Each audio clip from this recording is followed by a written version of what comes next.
Very good morning to all of you. +1 commerce section की accountancy subject की इस online class में आपका स्वागत है। Today we will discuss how trading account, profit and loss account and balance sheet is prepared with the help of closing stock and outstanding expenses adjustment. इस video के बाद आप अंतिम रहत्या और अद्यतव्यय समायोजनों की सहायता से व्यापारिक खाता, प्रॉफिट एंड लॉस अकाउंट, लाभ हानि खाता और बैलेंस शीट बनाना जान पाएंगे। पिछले वीडियो में जैसे कि हमने आपको बताया कि अंतिम रहत्या और अद्यतव्यय, क्लोजिंग स्टॉक और आउटस्टैंडिंग एक्सपेंसेस के जो एडजस्टमेंट्स हैं उनका अंतिम खाते बनाते समय क्या प्रभाव पड़ता है। क्लोजिंग स्टॉक, अंतिम रहत्या, वर्ष के अंत में अनबिका हुआ जो माल होता है उसे हम कहते हैं। और यदि अंतिम रहत्या तलपट के बाहर समायोजन के रूप में दिया गया है तो उसके दो प्रभाव होते हैं। पहला प्रभाव, अंतिम रहत्या क्लोजिंग स्टॉक को व्यापारिक खाते की क्रेडिट साइड में लिखा जाता है और दूसरे प्रभाव के रूप में अंतिम रहत्या को बैलेंस शीट की एसेट साइड, संपत्ति पक्ष में लिखा जाता है। उसी तरह आउटस्टैंडिंग एक्सपेंसेस, अद्यतव्यय, ऐसे वे जिनका भुगतान देय होता है लेकिन अभी तक उनका भुगतान नहीं किया गया होता है। तो ऐसे वे यदि समायोजन के रूप में तलपट के बाहर दिए हैं तो इन व्ययों को संबंधित व्यय में व्यापारिक खाता या लाभ हानि खाते में जमा कर दिया जाता है और दूसरा प्रभाव जो है इसका स्थिति विवरण में दायित्व पक्ष में होता है। तो अब हम एक न्यूमेरिकल क्वेश्चन की सहायता से इन दोनों एडजस्टमेंट्स का फाइनल अकाउंट में कैसे ट्रीटमेंट करते हैं ये हम डिस्कस करेंगे। तो जैसे कि हमारे पास क्वेश्चन है, हमारे पास डिफरेंट एक्सपेंसेस, इनकम्स, एसेट्स और लायबिलिटीज दी गई हैं। जैसे क्वेश्चन हमारे पास है, आप देख सकते हैं कैपिटल दिया है 10,000 रुपया, मशीनरी 3500 रुपया दिया है, डेटर्स 2700 रुपया 2700 दिया है। उसी तरह ड्राइंग्स जो है वो हमारे पास 900 है। देन क्रेडिटर्स 1400 है, 1400 रुपये है। परचेजेस हमारे पास 9500 है। देन वेजेस 5000 है, बैंक 1500 है और स्टॉक जो है ओपनिंग स्टॉक 2000 है। रेंट हमारे पास 450 है। सेल्स हमारे पास दी है 14,500। सन्ड्री एक्सपेंसेस हमारे पास दिए हैं 200 एंड कैरेज जो है वो 150। और एडजस्टमेंट्स के रूप में आपके पास क्लोजिंग स्टॉक 3600 है और वेजेस आउटस्टैंडिंग जो है वो 200 है और सन्ड्री एक्सपेंसेस आउटस्टैंडिंग जो है वो 100 है। तो अब हम क्वेश्चन करते हैं। तो trading and profit and loss account ये आपको बनाना है 31 मार्च 2019 को। तो आपको पता है जब हम ट्रेडिंग अकाउंट बनाते हैं, प्रॉफिट एंड लॉस अकाउंट बनाते हैं तो सबसे ऊपर हम लिखेंगे trading comma profit and loss account for the year ended 31st March 2009। T format, left hand side, debit side is debit side, right hand side is credit side। then left hand side में फिर हमारे पास दो columns होते हैं, one is particulars, then amount. Credit side also we have particulars and amount. So okay, जब हम trading account को बनाते हैं तो first item is opening stock. तो जैसा कि क्वेश्चन में दिया हुआ है आपके, closing stock is 2000। Then purchases, to purchases, how much purchases is given? 9500, 9500। Then direct expenses, तो डायरेक्ट एक्सपेंसेस में हमारे पास है wages,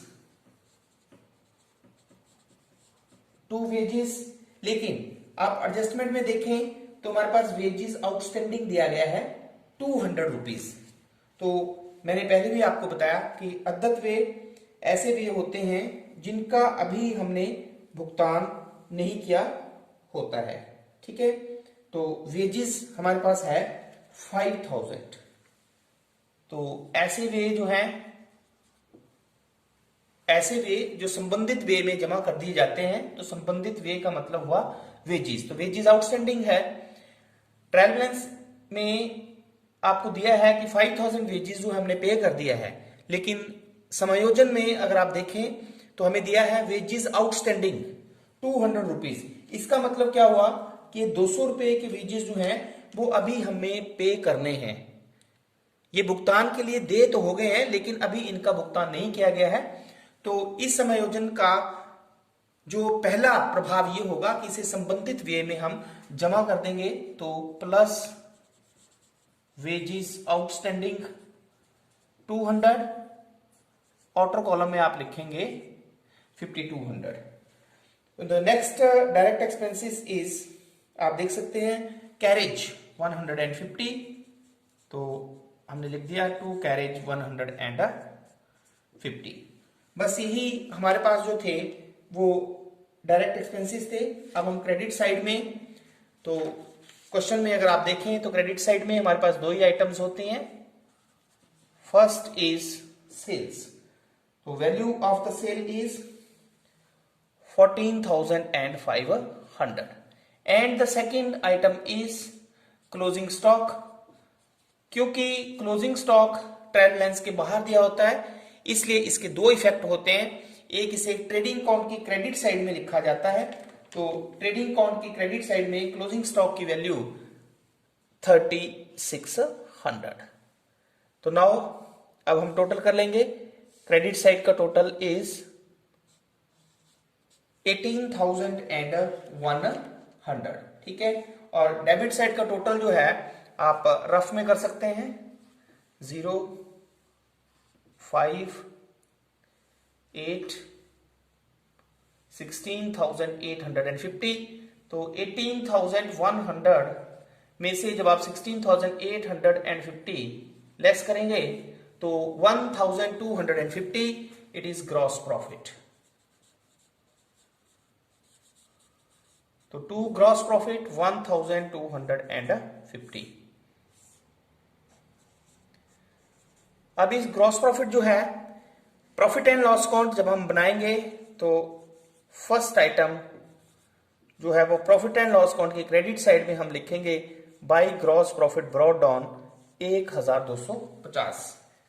now next, profit and loss account में हमें पता है कि we will debit all the indirect expenses, ऐसे एक्सपेंसेस जो गुड्स को बेचने के लिए किए जाते हैं। तो first indirect expenses is, we have given, आप देख सकते हैं क्वेश्चन में हमारे पास दिया है rent. So to rent 450। Then next, sundry expenses, to sundry expenses it is 200। आप सन्ड्री एक्सपेंसेस से रिलेटेड भी हमारे पास एडजस्टमेंट दी गई है, sundry expenses outstanding 100 rupees. Clear? तो ये भी आउटस्टैंडिंग का मतलब है कि सन्ड्री एक्सपेंसेस का 200 रुपये तो हमने दे दिया है, लेकिन सन्ड्री एक्सपेंसेस का 100 रुपया जो है अभी हमने नहीं दिया है, तो इस 100 रुपये को हम सन्ड्री एक्सपेंसेस में जमा कर देंगे। आउटस्टैंडिंग सन्ड्री एक्सपेंसेस 100 रुपीज, तो ये हमारे पास हो जाता है 300 रुपीज। क्लियर? बस क्वेश्चन में हमारे पास कोई भी इनडायरेक्ट इनकम नहीं है, तो क्रेडिट साइड का टोटल हमारे पास आ जाता है 1250 और डेबिट साइड का टोटल अगर आप रफ में करते हैं तो ये आ जाता है हमारे पास 750।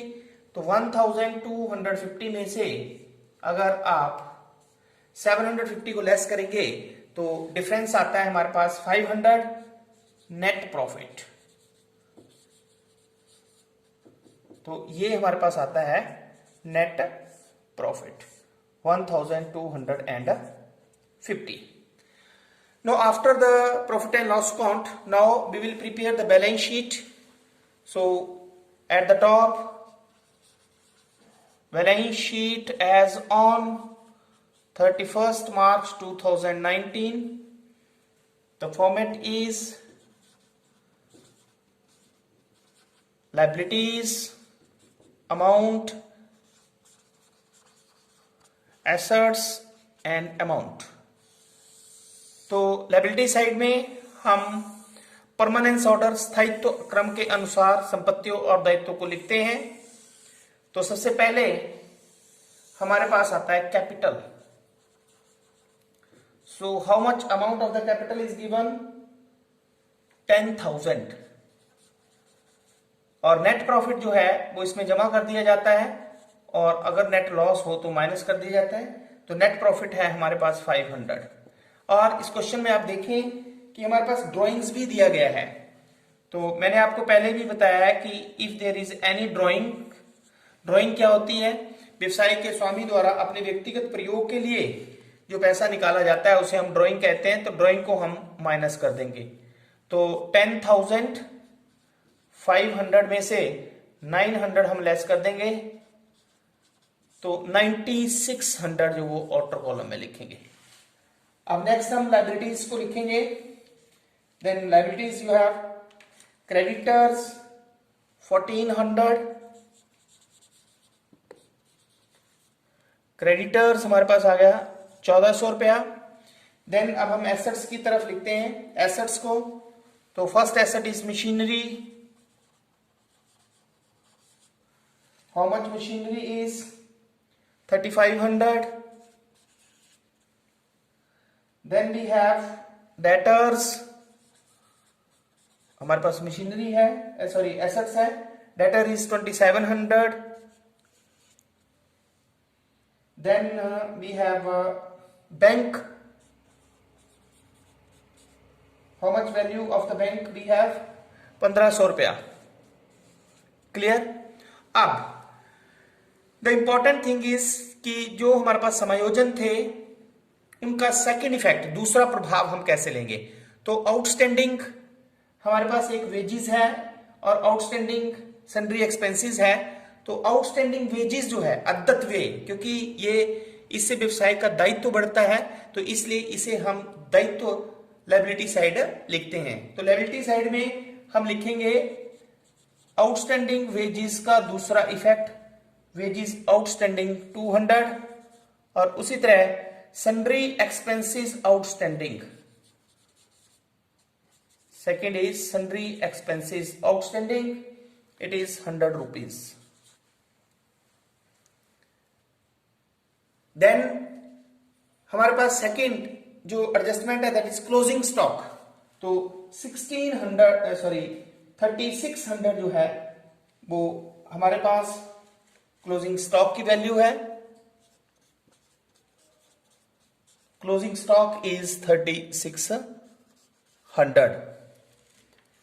तो अब हम टोटल करेंगे। तो लायबिलिटी साइड का टोटल आप करें, it is 11,300। Then asset side का टोटल भी आप करें 0,0,, 11,300। तो आपने देखा कि हमारे पास बैलेंस शीट में एसेट साइड जो है वो लायबिलिटी साइड के इक्वल आ गई। तो इस क्वेश्चन में हमने क्या पढ़ा कि आउटस्टैंडिंग और क्लोजिंग स्टॉक समायोजन जो है वो किस तरह से जो है फाइनल अकाउंट में लिखे जाते हैं। तो आप देख सकते हैं कि हमारे पास आउटस्टैंडिंग वेजेस जो था इसे हमने आउटस्टैंडिंग वेजेस को या आउटस्टैंडिंग एक्सपेंसेस जो होता है उसे कंसर्न एक्सपेंसेस में इसे हमने वेजेस में जमा कर दिया। This is the first effect. और सेकंड इफेक्ट जो हुआ, क्योंकि इससे व्यवसाय का दायित्व तो बढ़ जाता है, तो दूसरा इफेक्ट जो है इससे हमने बैलेंस शीट की लायबिलिटी साइड में लिखा। उसी तरह सन्ड्री एक्सपेंसेस हमारे पास आउटस्टैंडिंग थे 100 रुपीज, तो इसको हमने सन्ड्री एक्सपेंसेस में ऐड कर दिया, फर्स्ट इफेक्ट। और दूसरा, इससे व्यवसाय का दायित्व तो बढ़ जाता है, इसलिए हमने इसे बैलेंस शीट की लायबिलिटी साइड में लिखा। और क्लोजिंग स्टॉक, जैसे कि हमने आपको बताया है कि जो क्लोजिंग स्टॉक है उसके दो प्रभाव होते हैं अंतिम खातों पर। एक, व्यापारिक खाते की क्रेडिट साइड में लिखा जाता है, और दूसरा इसे बैलेंस शीट की एसेट साइड में लिखा जाता है। तो इस तरह से आज के वीडियो से हमने ये देखा कि किस तरह से आउटस्टैंडिंग एक्सपेंसेस, अद्यतव्यय और अंतिम रहतिया क्लोजिंग स्टॉक एडजस्टमेंट्स का अंतिम खातों पर क्या प्रभाव पड़ता है। तो आई होप इस वीडियो से आपके फर्स्ट 2 एडजस्टमेंट जो है उनका ट्रीटमेंट आपको समझ में आ गया होगा। Thank you very much.